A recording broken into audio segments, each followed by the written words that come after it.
it's Tarek with Cyclone3D.com, and today I'm going to walk you through how to connect your Flip32 all-in-one to your Windows-based machine. These instructions actually apply towards the NAS32 and many of the other boards that do not that need the proper driver loaded in order to communicate with CleanFlight and Betaflight. So I'm on a Windows 10 based machine, 64-bit OS, and this is my machine that I usually do all of my updates on for my boards. What I've done in this case is I've wiped all the drivers out, basically like I'm pulling it out of the box brand new, and I'm going to walk through this with you and let you see exactly how it's supposed to be done, and hopefully this way it'll help you guys get connected. So I'm going to turn the screen around and I'm going to open a few things up. First thing I'm going to do is I'm going to go to my control panel and I want to open Device Manager, and I'm going to close that down, and then I'm going to go ahead and open CleanFlight. Okay, so here's what I want to show you. In this case, you're going to see your regular screen, and under here, mainly pay attention to the universal serial bus controllers. You've got your standard controllers here. There will be a second option that pops up here, and what we're going to do now is I'm going to take my data cable, my USB data cable on my brand new Flip. Now I did open this. I just opened this package just now because I didn't want to use one that I had already done a firmware update on, and the reason is because there's additional instructions for the firmware. This is a brand new one, and I'm going to go ahead and plug it in. And when I do, I'm going to flip the screen around so you can see the control panel and the CleanFlight. So here goes. Now it's plugged in, and you're going to see things change here. First thing that's going to happen is the control panel is going to add this as a CP2 102 USB to UART bridge, and on CleanFlight, you're going to see it's blank. You still have nothing here, okay? The reason being is this is not going to be the proper driver for this.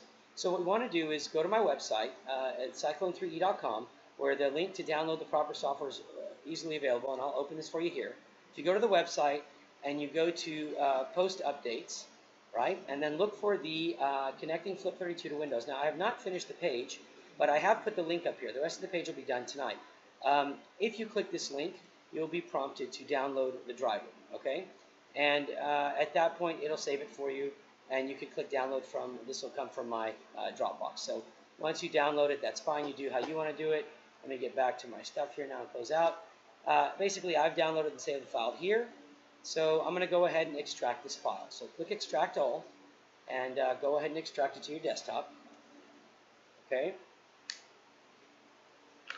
Once you see it extracted, pick the version that you're running. If you're running a 32-bit OS, you're going to click the x86. I'm running a 64-bit, so I'm going to click the x64. So I'm going to go ahead and click that and install it. Click Yes.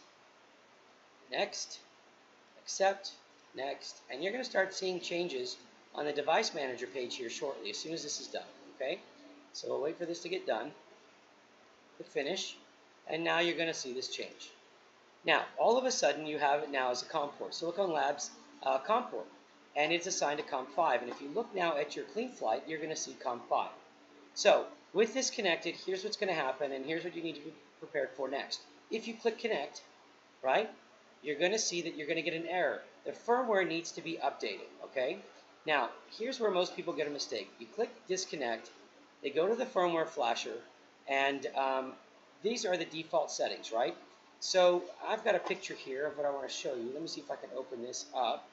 And let me go to Downloads, let's go to Snagit, Screenshots, and then we are going to go to the Flip32AIO, and I want to open this in particular. It is important that you change your settings to match this picture.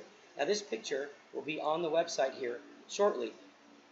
Select your NAS, select the most updated driver, remove the No Boot Sequence option, and flip on the Full Chip Erase.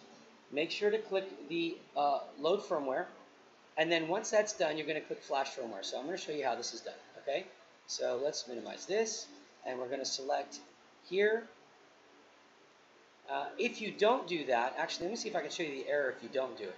If you don't do it and you leave it as default, right, just like this, and you click Load Firmware, you're going to get OK here. And when you click Flash Firmware, you're going to get an error message that it cannot respond from the bootloader. So, and this is where you need to change this. So let's go back up and let's go ahead and make these changes. Do a full chip erase. Now, if you don't do the full chip erase and you try to do it, you'll get this thing that says, and I'll show you here. I'll go ahead and just do it for you. It's going to look like it's actually working, right? So just pay attention to the screen. And I'm not going to speed this up. I'm actually just going to let it run in real time so you get an idea of what we're looking for. So far it looks good. No reason to panic here. And then you're going to get to a verifying screen here shortly.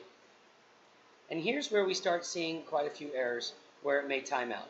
Okay?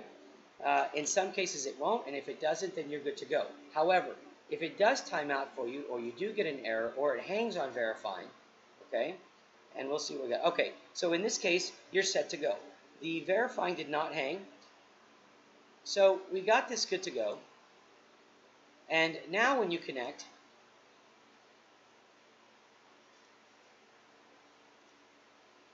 you now have your board ready to go. Now I'm holding this in my hand, so it's going to be kind of wobbly-jawed. But there you go. So now you have your Flip32 ready to be seen. And in the future now, if you disconnect, right, once this has all been done and your first flash has been done, leave your settings like this, and you can select your nays and you'll be good to go. All right?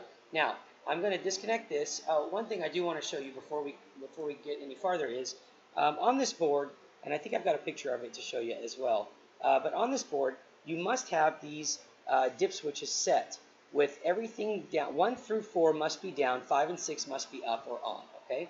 And I think I have a picture of that to show you.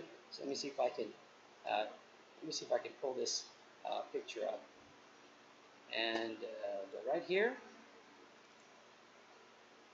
Okay, so looking at this, you're going to see this is 1, 2, 3, and 4.